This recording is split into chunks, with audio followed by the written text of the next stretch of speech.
Let's dive into the nitty-gritty here. One of our centers, one of your centers gets a notice that they're being audited. What do they do first? The very first thing they should do is contact the investigator on that document, on the notice that they receive, and establish a relationship and say, hello, I'm going to use an investigator that we work with a lot. Hello, Raina, we've received the notice. Just want to acknowledge receipt. If it's a post-payment audit request for medical records, immediately ask for an extension because it is very labor intensive to actually produce medical records for somebody who had a 30-day treatment episode.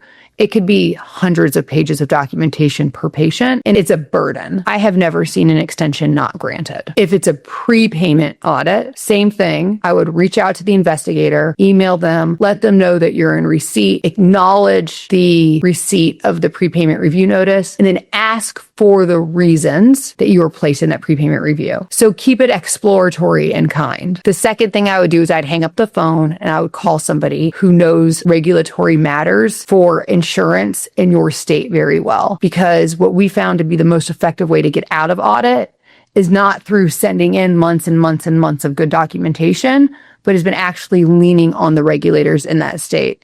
Whether it's the Department of Managed Healthcare or the Department of Insurance or the insurance commissioner, looking at the contract language in your contract with the payer if you're in network, looking at what the state guidelines are for that specific license that you carry, looking at comparable CMS guidelines, in identifying where the payers are actually in breach of withholding payment and leaning on it from a regulatory aspect. Hansei, we're an example of an institution that has that level of expertise. We're certainly not the only ones out there.